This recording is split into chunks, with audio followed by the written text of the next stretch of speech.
Good evening. How qualitative is audio and video of this?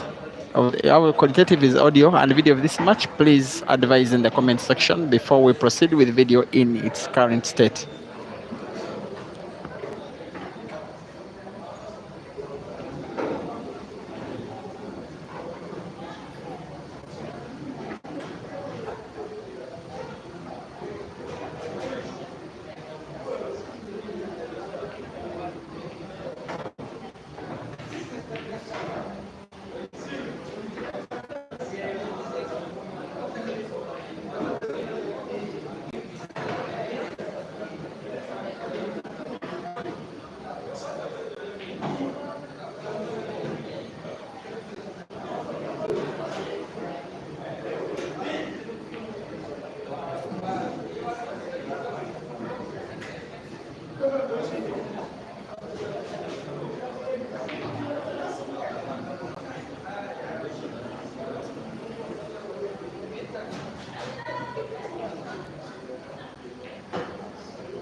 On this early Tuesday evening, it is the start, not the start, it is the continuation of the quarterfinals of this weekly competition that normally happens here at KAMWOKYA Pool Arena in Kampala.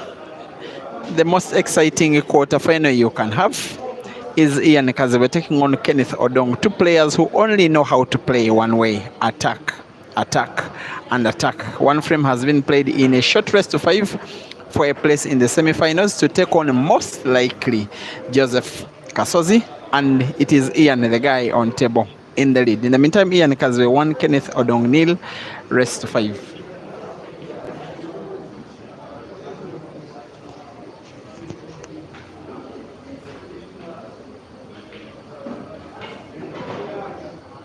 Especially when you're watching on YouTube, my first appeal to you, when the game comes live, kindly like it such that YouTube recommends it to other viewers for continued watching, so as we can spread the gospel of the beautiful game of pool and billiards in particular, far and wide.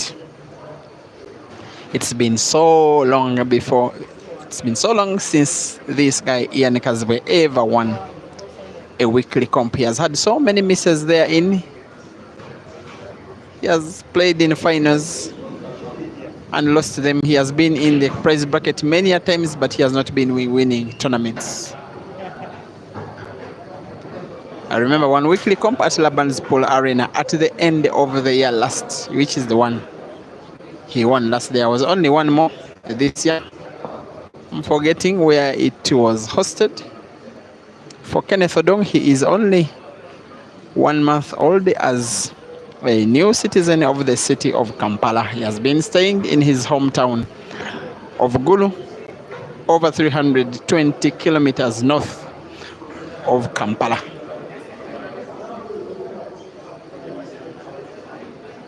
Ranked 4th, Kenneth Odong, by the Police Association of Uganda.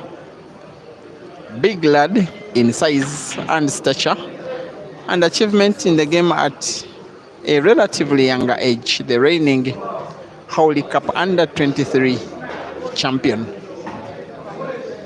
A championship of multi-disciplines, all played on this small table, which also saw the same tournament, Ian Kazibwe in the mixed doubles category reaching the final with the double pairing teammate of Rashida Motesi and coming joint second.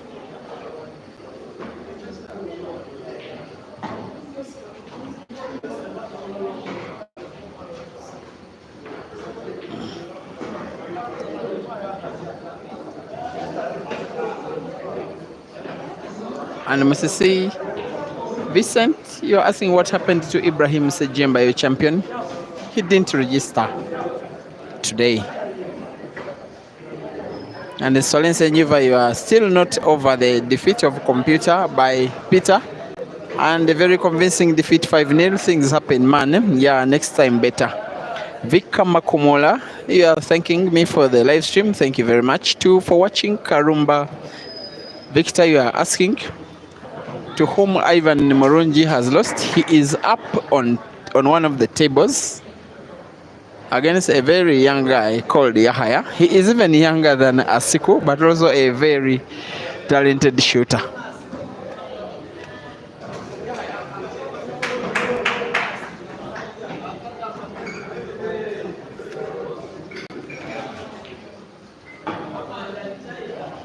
And the news is that in a decider, your guy Ivan Morunji has defeated the Yahaya boy 5-4. So he qualifies for the quarterfinals and will be taking on Kasozi Joseph. That one will be very juicy to watch. Darius and Amukunda, hi to you, Don Prince. Appreciating the job. As Kenneth Odong equalizes against Ian Kazibwe with 2 games played so far, and the scores are at 1-1.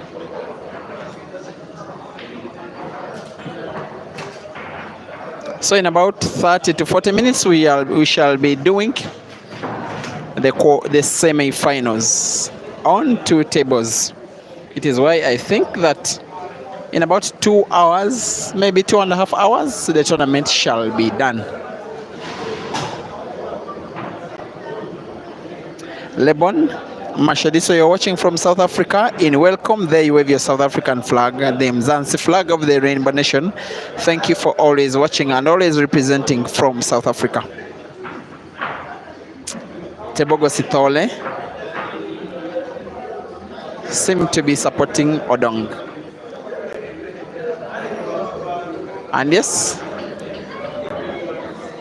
Dennis Monroe, I will say hi to the guy with the maroon mark on your behalf. Kevin Kaboha, you are saying when these 2 finish, I take you to Ivan and Kasozi. That match has not yet started, but Ivan has qualified. He has just gotten done with his game now.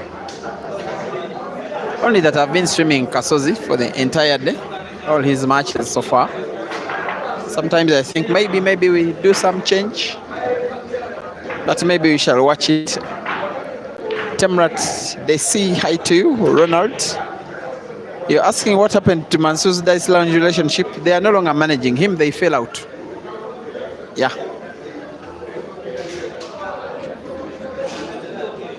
He's trying out a combination shot, Kenneth Odong. Maybe he just intended it to have it to use his yellow, put the blue, then leave the yellow. Not packed by the jaws of that corner pocket. He has so far been very impressive, Odong, especially the manner in which he took down Dog City in the second round, 5-1, quite convincingly. Ian seems not to be ready to go down the drain of Dog City. Hazard will be taking on a guy called Ivan. Also in the quarterfinals, the other quarterfinal will be between Mustafa Bwire and the winner between Peter, the guy who beat Computer, who is up on table, against Eddie Kayondo. When that match is done, then it will be quarterfinals all through. In fact, even for the quarterfinals, we should just be having all of them on tables at the same time.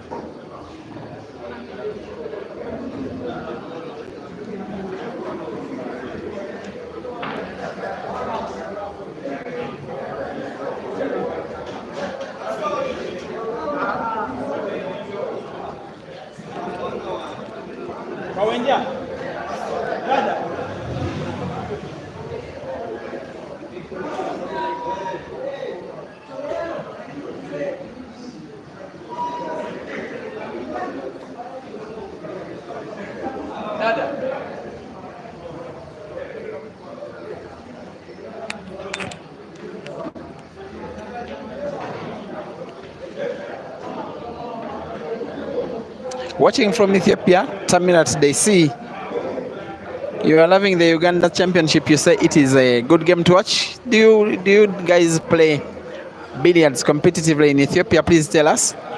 I am sure in Somalia they do. Even this tournament had a Somali national. He's called Moha. He was beaten, I think, by Hazard in the first round, 5-2. He won some games. He's a decent player. There is another Somali player who normally participates. He's called Abdurazak Dek. I know nothing about Somali pool. Maybe you need to tell me, Desi. Manex Nyakabo, you think Ian will win this one? And I'm looking forward to seeing if your prediction comes right. And tell me what you're asking, when is Caesar playing today? He's not participating, guys. Yes, Caesar is not part of this one because he's yet to come back from China, where he went to participate in the Hayball Super Tour. He's out and will be returning to the country this weekend. And tell me what, he will be coming with Ethiopian Airlines. Yes, so you can see Ethiopia is involved that way.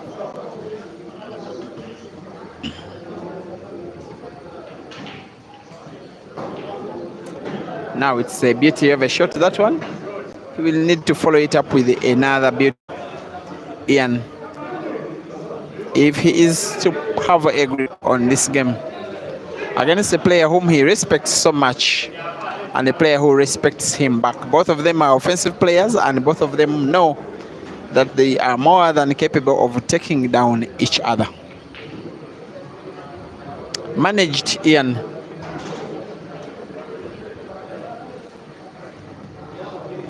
By his manager, who is called Seru.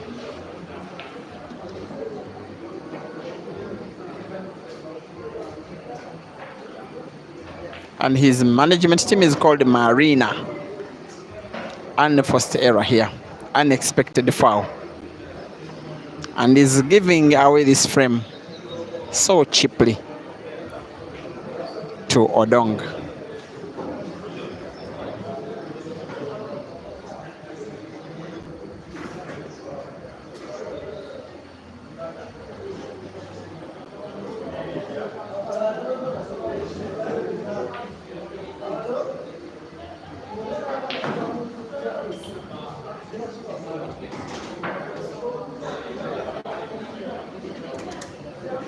Yes, we are about 170 watching, only 20 have liked. Please like the page such that many more get recommendations from YouTube to come and watch this game, even when not live, it doesn't matter.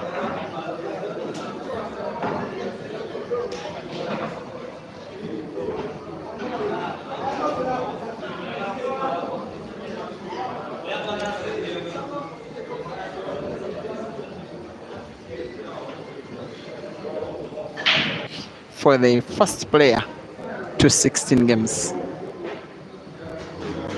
at the venue called Amigos in Kampala.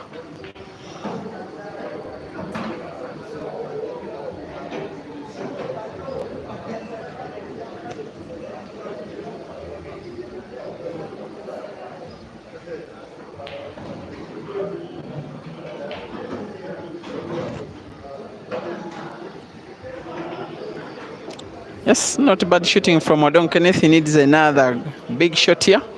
Maybe open up the blue that is touching the black.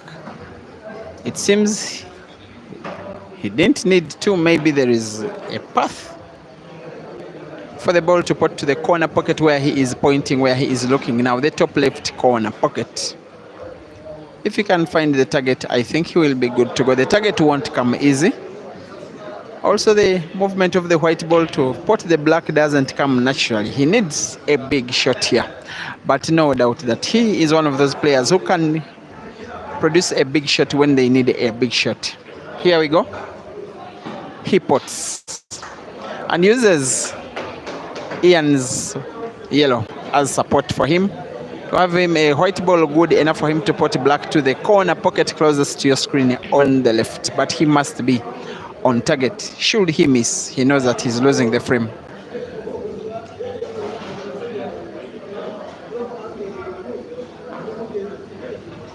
There we go. It's a miss.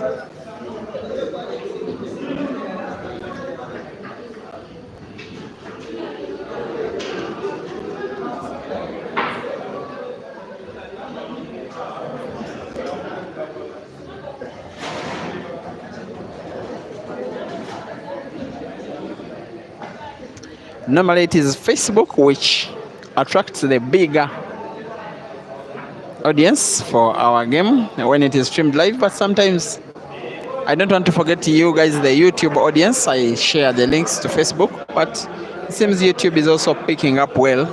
Maybe we should have many more games than we are having. For instance, I've streamed about 10 matches today so far. This is only the second on YouTube. I use 2 YouTube platforms, Break and Finish Live YouTube and Peter Chove Live YouTube. I also stream on Break and Finish Live Facebook.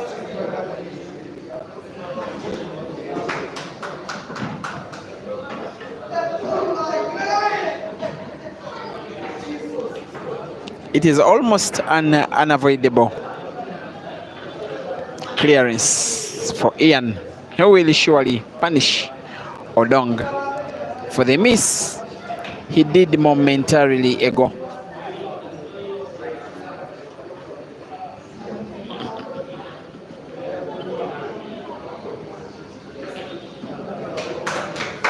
Good shooting.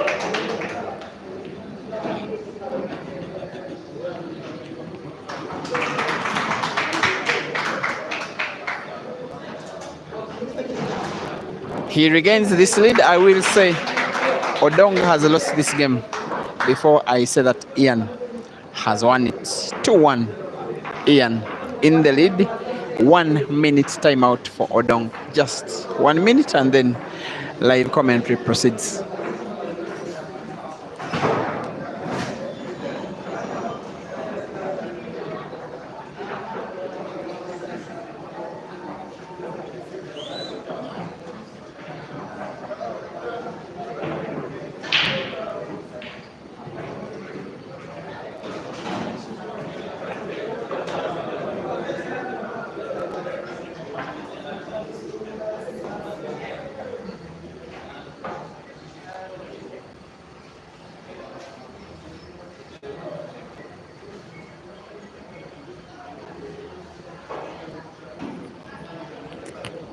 Kawesi Umar, you are watching from Turkey on a big screen with your colleagues. Guys, enjoy yourselves, eh? When you're away from home, and then you are a fan of this beautiful game, and then you are always following as it unfolds at home. It really feels, I would imagine, quite rewarding.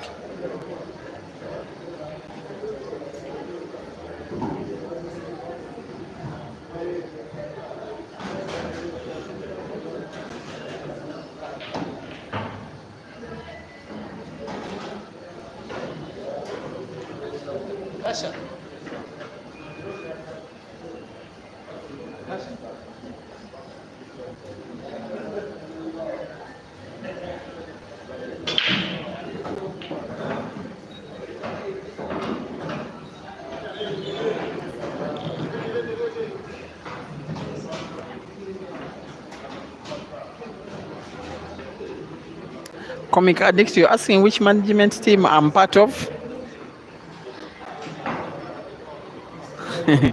Why don't you leave me?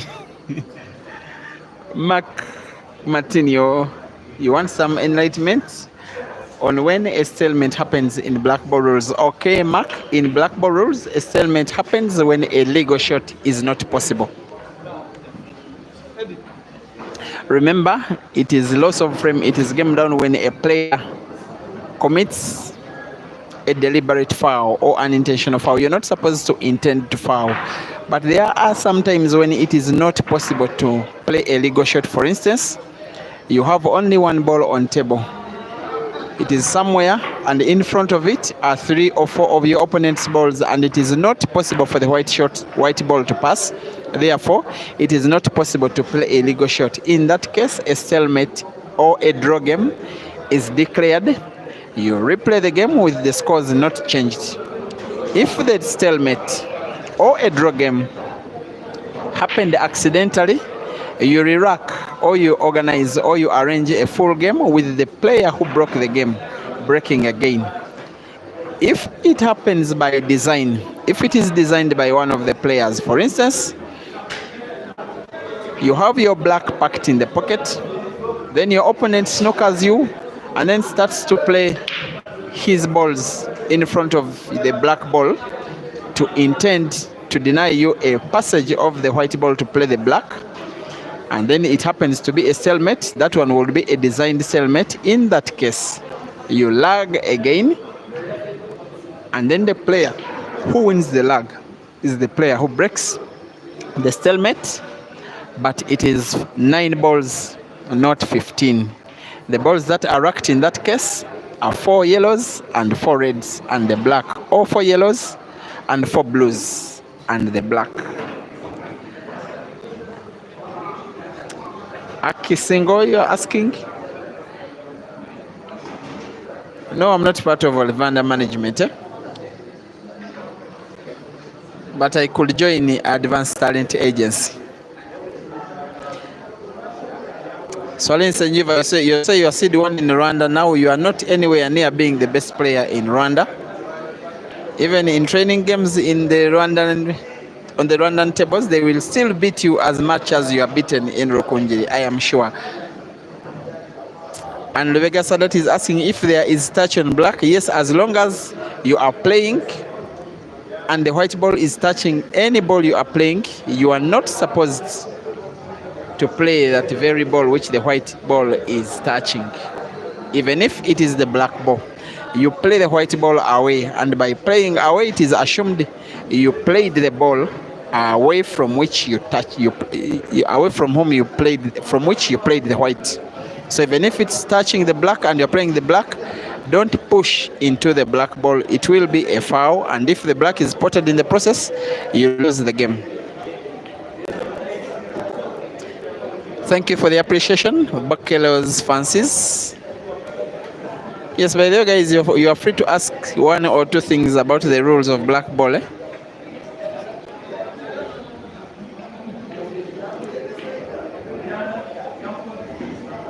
Afande Kere, you are most likely supporting Odong because you are supporting Caesar so much nowadays, and yet he's big friends with Odong, almost brothers.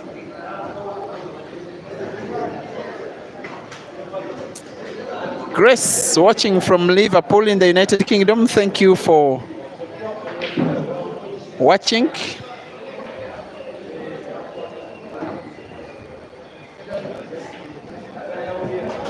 Ibrahim Manyao, Bingwayo in Kenya, Mombasa. You're asking if Caesar is around? The answer is no, till weekend.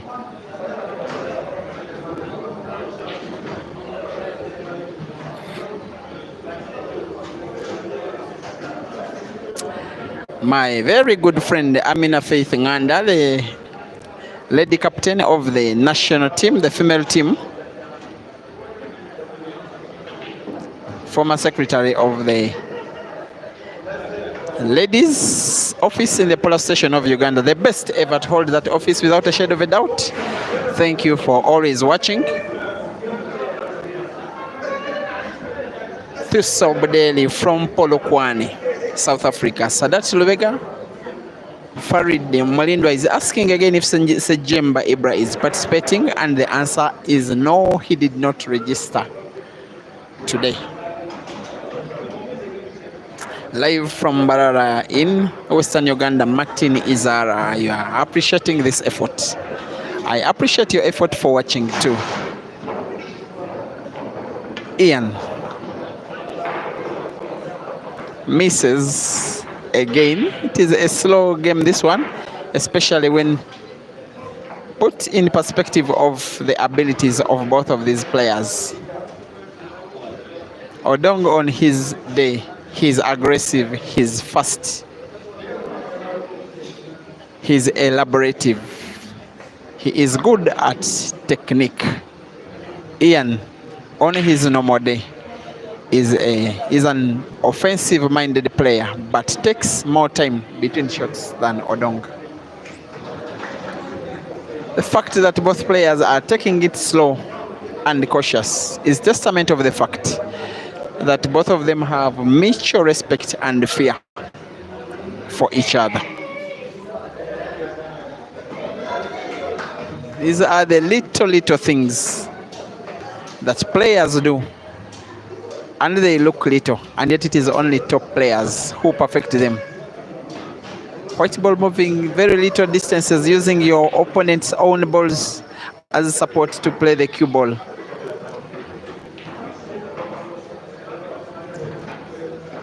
He will spin the white ball backwards here, irrespective of which of the yellows he decides to start with.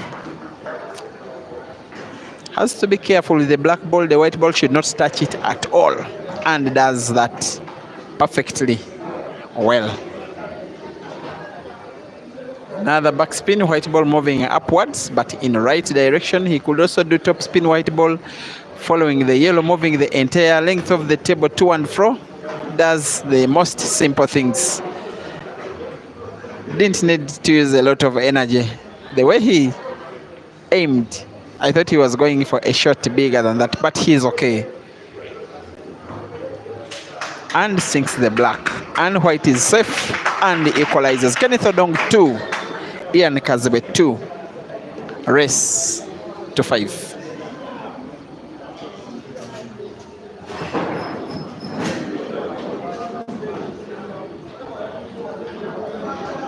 Here is Afande Kerekere appreciating. When an Afande appreciates, I know that I will not be arrested. I know that I am safe. But Afande, please forgive us for sometimes finishing these games later. Today it's starting to improve a bit. Last week this tournament ended so late, and it was a big shame. Kenneth Odong to break.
Kasozi Joseph up against Ivan Moronji. Coming up next, Ivan Kanyesije taking on Hazard. Also coming up next, the winner between Kasozi and Moronji Ivan will take on the winner of the match you are watching. And the winner of Hazard and Ivan Kanyesije will be taking on most likely Mustafa Bwire, if not Peter Mainja. So this is the business end of the tournament. After these games, we are having two more quarterfinals also live, and then the quarterfinals I'm likely to stream only one of them, and then both of the semifinals, and then the final, which should be done in about 2 hours from now, unless these guys play so slow.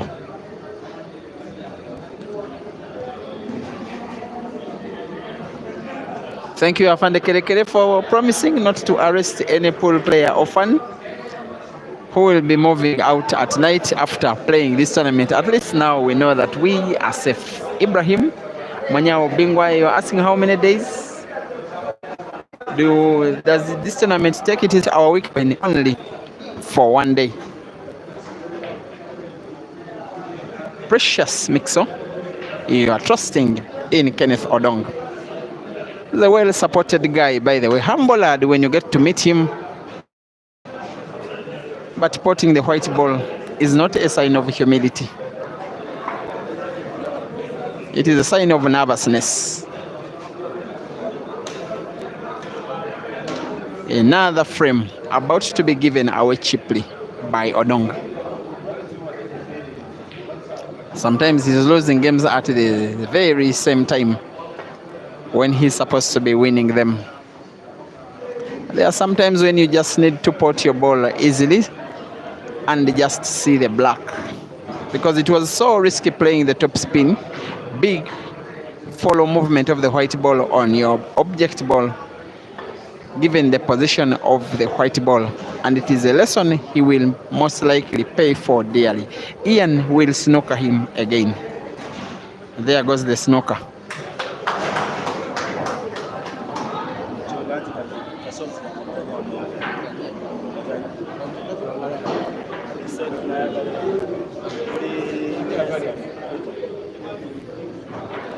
Peter Mainja 4, Eddie Kayondo 3. It is the last match in the round of last 16. The winner of that one will be taking on Mustafa Bwire. And then when they leave the table on which they are using, then we shall have Joseph Kasozi and Ivan Moronji in the quarterfinals. And on this camera table, it will be Ivan Kanyesije taking on Hazard.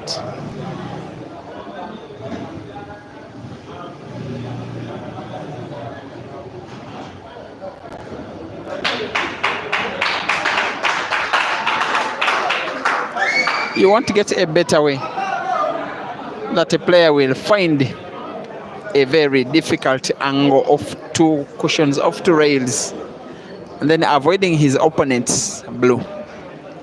And now maybe Ian is being forced to go for a game which is kind of difficult to go for.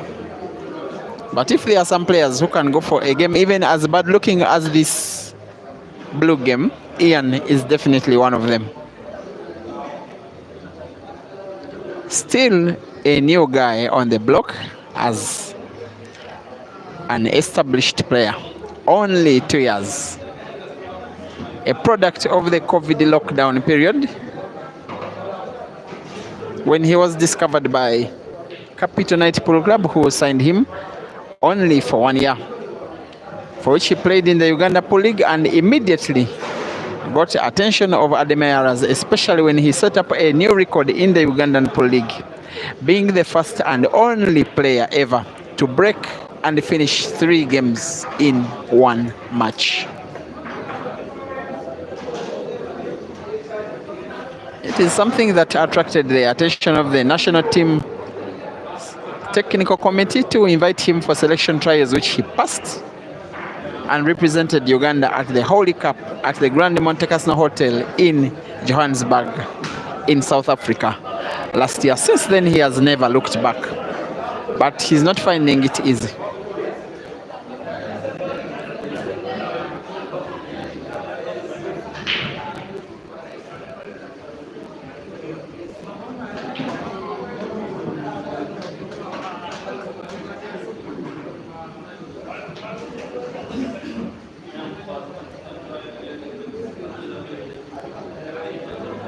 As long as he sinks in this ball and maintains a good weight, he should be good to go. He misses and gifts the game away.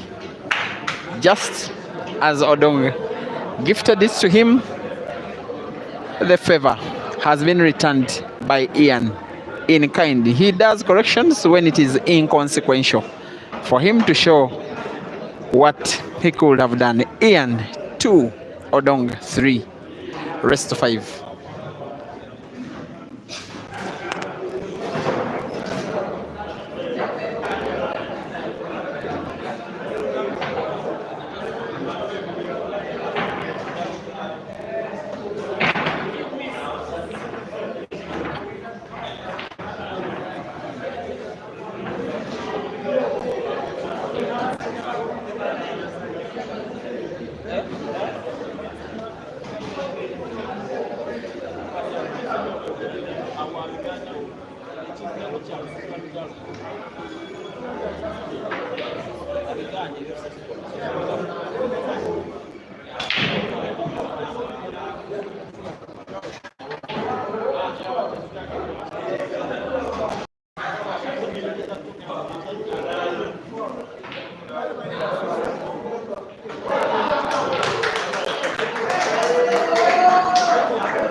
If you're just joining the stream, you are watching the continuation of a very tight and competitive affair between two at this stage of would be the new tournament favorites, and yet one of them will have to exit this tournament in the next maybe 15 minutes. Either Ian, if he doesn't win 3 games before Kenneth Odong wins 2, or Kenneth Odong if he doesn't win 2 before Ian wins 3. Rest to 5. 3-2. Odong up. He's the guy with the pool jersey labeled Pastor of Pool, which he got as a donation in shirt exchange between him and a member of the USA blackboard team when Uganda took on USA in South Africa. It was part of the post-match experience.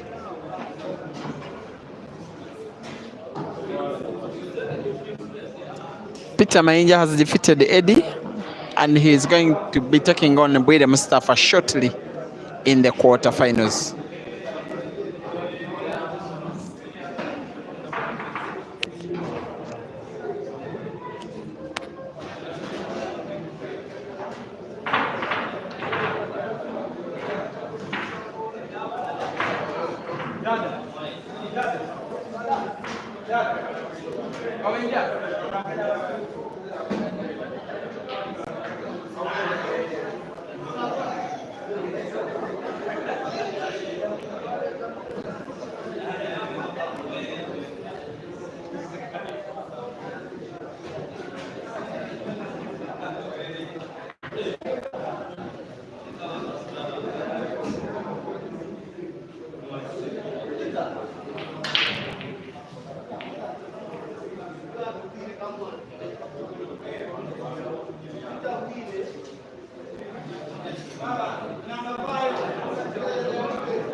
The second last quarterfinal is about to start between Peter Mainja, the guy who defeated Computer, and a very solid player called Mustafa Bwire, the one who played the short of the tournament in the 5th edition of this championship last week. And then the very last of the quarterfinals shall be Ivan Kanyesije and Hazard.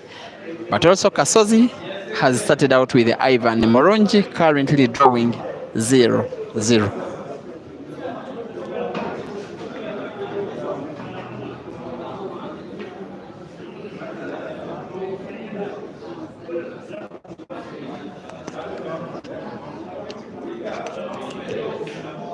So yes, Mustafa is solid. Hopefully he wins the quarterfinal, then we stream his game in the semi. Then I'll be telling you more about him then. Isaac Masitone, you say the game is too slow. These are supposed to be fast players, but it is because they respect each other so much and they are deciding to play cautiously. I'm saying cautiously and not slowly. And in Senji Vasali, you say you want Hazard and the Kanyesi Ivan game. For those of you who want a fast pull, then that is the game. Valeria Crush, Kayanja Ibra is not playing today. He's having a rest. He wants to be fresh for tomorrow's money match with the Dog City.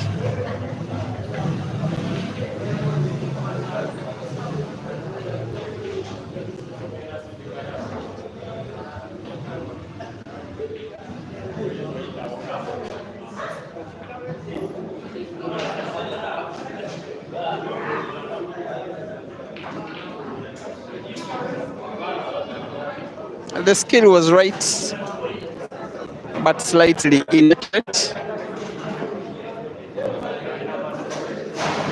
He will have to play the yellow, which is touching the blue, to free it. Then hopefully give one more chance only for Ian. In this frame, for on the Odong perspective, maybe. And then he clears the game. So Ian has to be very careful what he does next. After Odong plays a safety here. Maybe Odong is potting. In the end, he gets He has about 4 of Ian's blue balls dead, what they call dead balls. He will inspect Odong to ensure the ball is not frozen against the cushion, against the rail. Ian is seemingly playing a safety shot. He wanted to snooker, but maybe Odong is seeing a very small part of the yellow, which is near the black.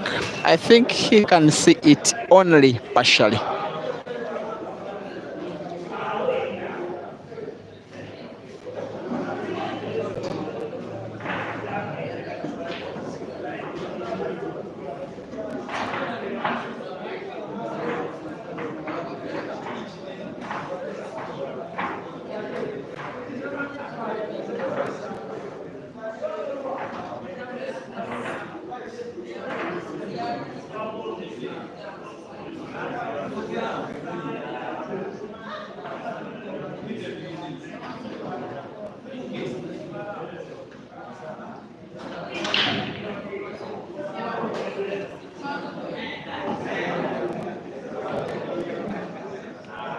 Now Ian gets a chance with Odong having a dead yellow ball.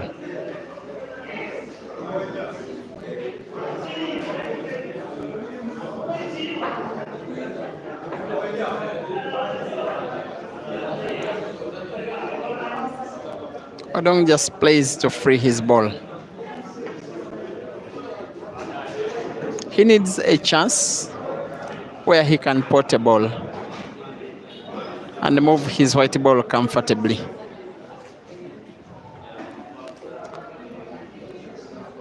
What is Ian doing here?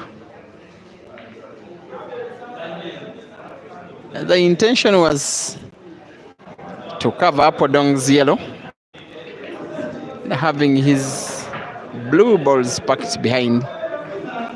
It didn't happen so perfectly because Odong can still pot, but he too decided to play cautiously. It was risky anyway, trying to pot because there was no guarantee that he would get white ball for his last yellow. It is the reason for this slow game.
He looks to be a little bit out of sorts, Ian.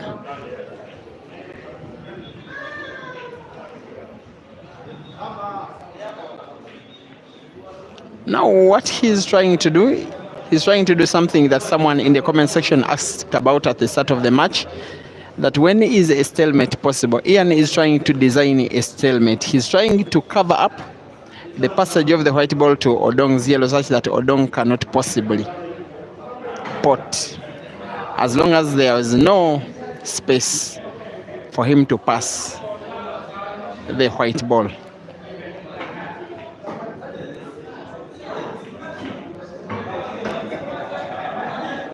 and how fast the game can change. It seems now in favor of Ian. Brains at work.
After a long, thoughtful sequence of shots between Kenneth and Ian, Ian finally gets the 2 shots that he was craving for, and rightly uses his free shot to pot Odong's one and only good yellow ball. He wants him to be totally snookered, such that in the next 2 shots that Odong may give away, a clearance for Ian looming.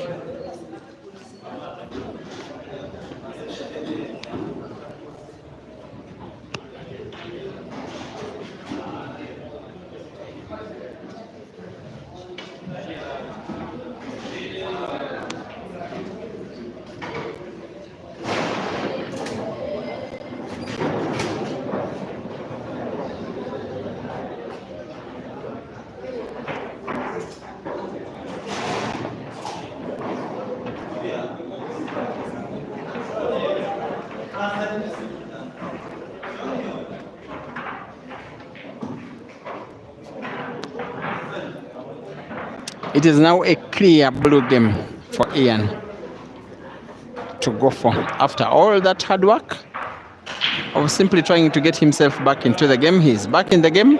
Now he must finish the job.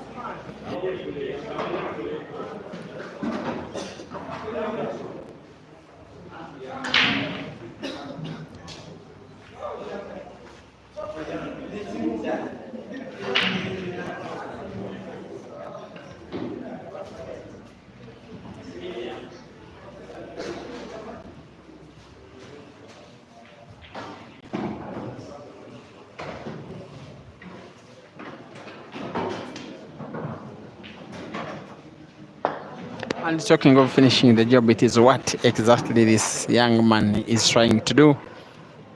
Needs about 2 good shots here. I don't know why he's playing a backspin. Seems he wants both the closest blue balls to the same pocket. How good will the white be? The white is good enough and gets a round of applause for that. And now top spin, white ball following the blue. Bounce off the cushion, just such that he can have beautiful sight of his blue, which he has. Maybe another top spin, white ball bouncing off the cushion to pot to the corner pocket where he's standing, or better still, to play very calmly and pot to the center pocket on the left. He could go for any. Maybe draw the white ball backwards to pot in the same pocket. He does the third option, and it is the most beautiful of them all. But the more beautiful thing is the fact that he is potting the black and he's equalizing. And it's 3-all, now a race to 2.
He has had so many beautiful performances, Ian, of late and some time back.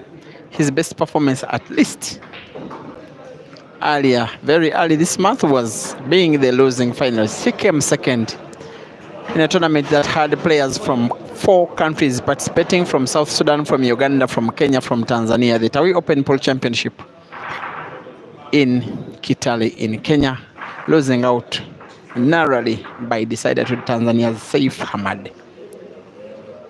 Since then, he didn't have the best start on return to Uganda. Maybe he's using today to relaunch his bid.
The way he's executing will probably mean that he is deciding to go for the kill. One of those guys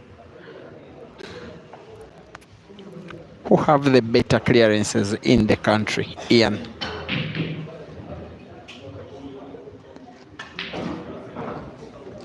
And what about that for an opening?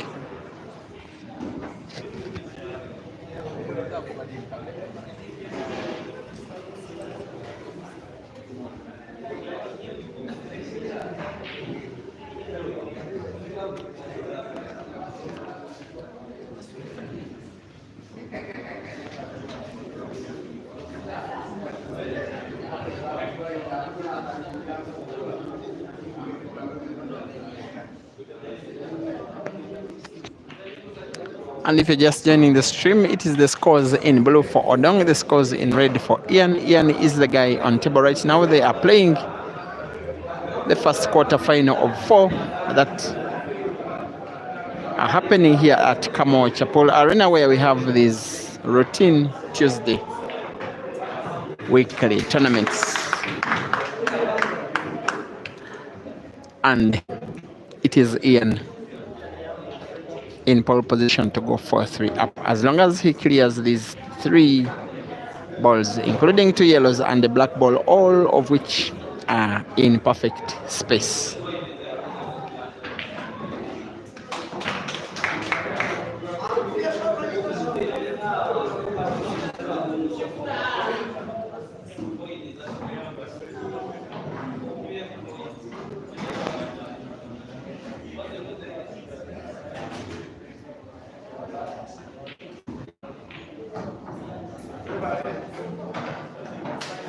Good shooting this.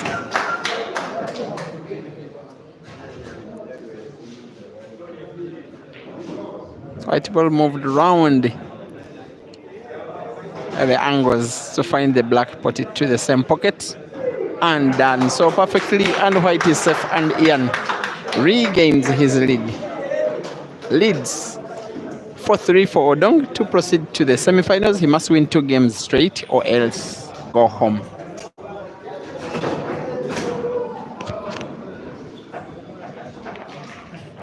Joseph Kasozi 1, Ivan Moronji 1.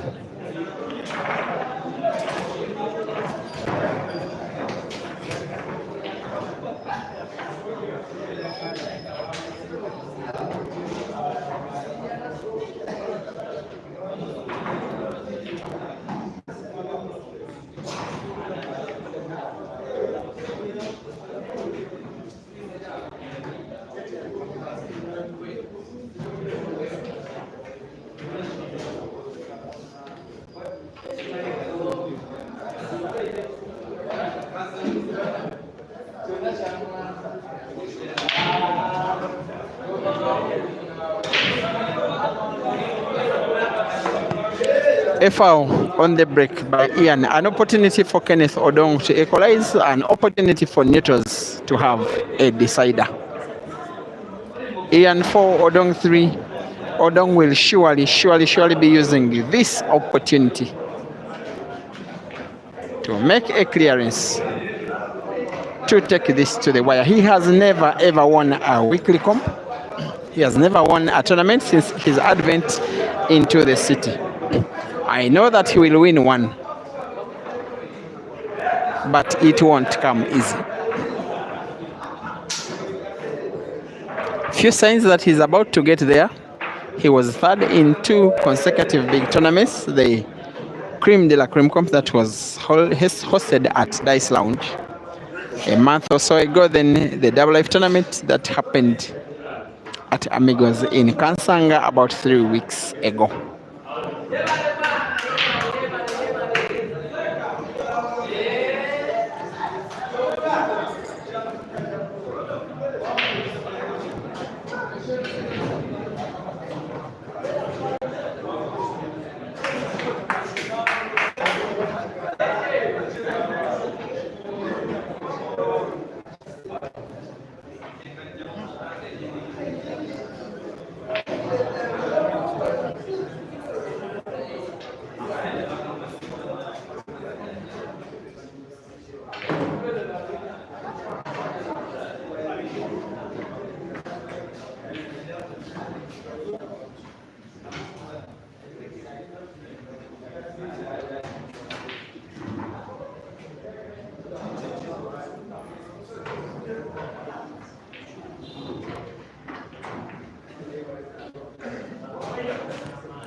He's having a little bit of pressure upon him. Maybe it is because of the fear of the unknown. He knows that he must make this clearance and win the second game, or else it could turn out bad for him. And it seems he's enjoying the lion's share of the support here.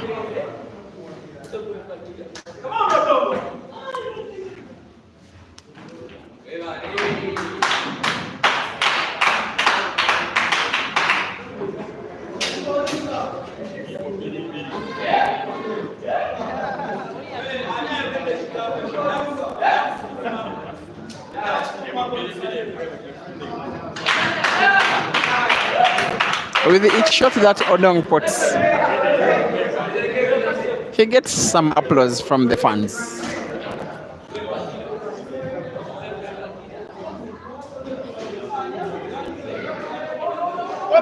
He has one big fan here, that is Hazard. His partner players, now managed by Dice Lounge.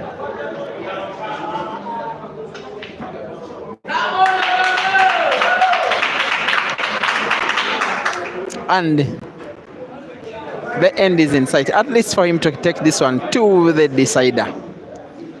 As long as he sinks in this black, which he does. Kenneth Odong 4, Ian Kazibwe 4. We have a decider.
Still tight, still tense.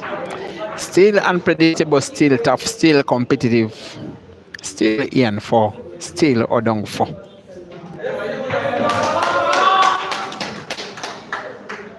It seems the fans are realizing that they need to push the players on.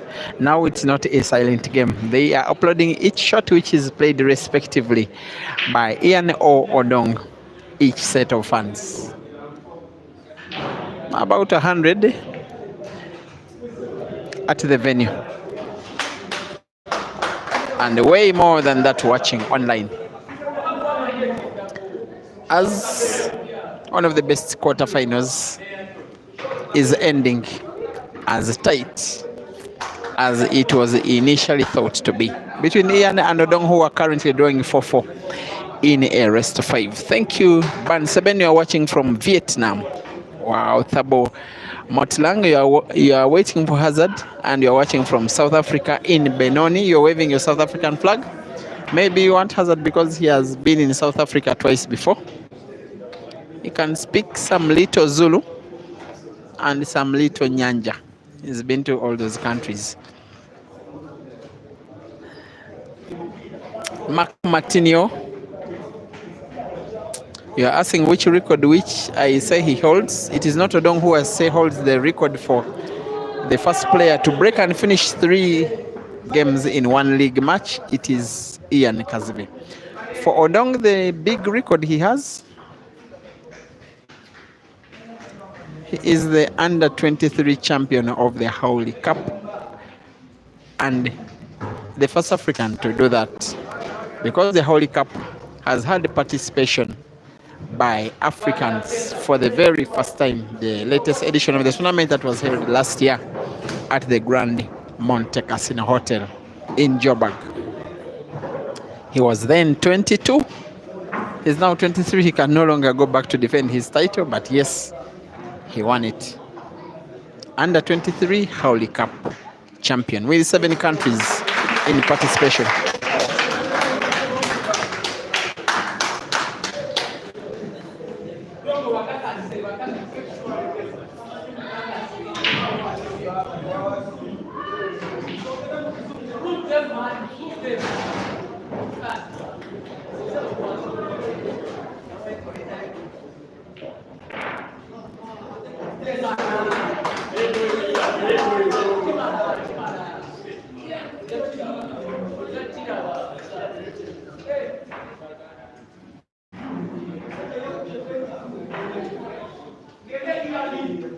Watching live, King Solomon Okidi.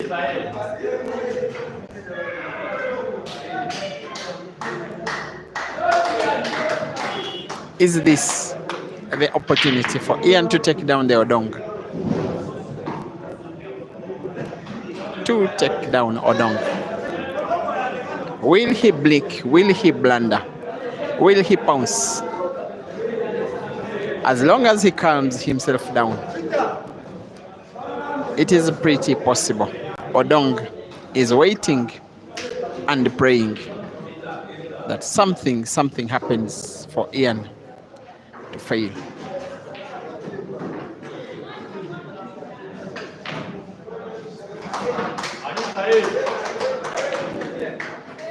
His intention was to draw the white ball bigly backwards for him to put either of the 2 blues to the center pocket on the right. He has chance to put one of them.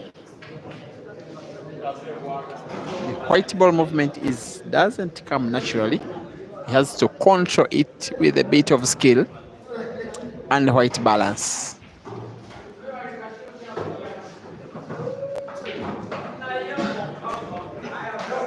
I don't think he did enough here, and his body language tells it all.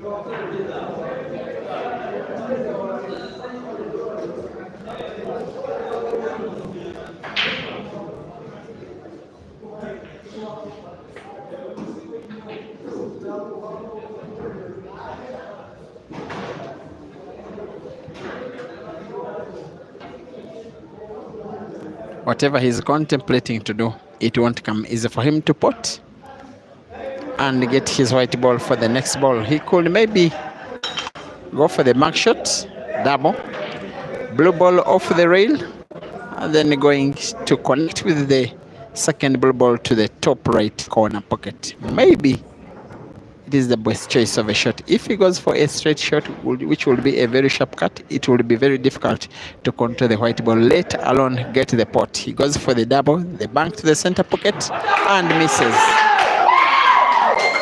And Odong's fans are already celebrating.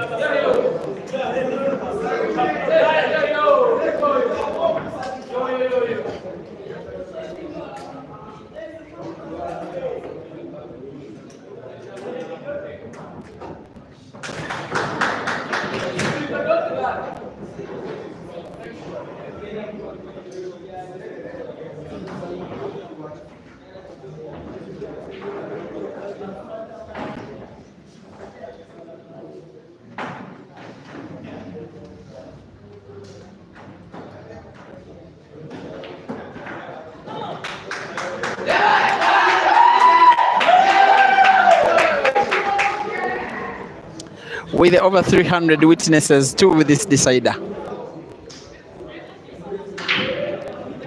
With Kenneth Odong, a born from Gulu City, about 320 kilometers north of Kampala, making an advent into the city to develop his pool career, following into the footsteps of his friend, almost brother Caesar.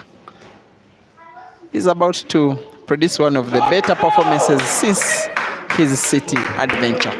He has not been very consistent with his performances. He has not yet won a comp. He has been to the prizes a few times before. He lost a money match just 2 days ago, paid revenge to the guy who beat him earlier today, and is about to take down another of the would-be tournament favorites in Ian Kazibwe.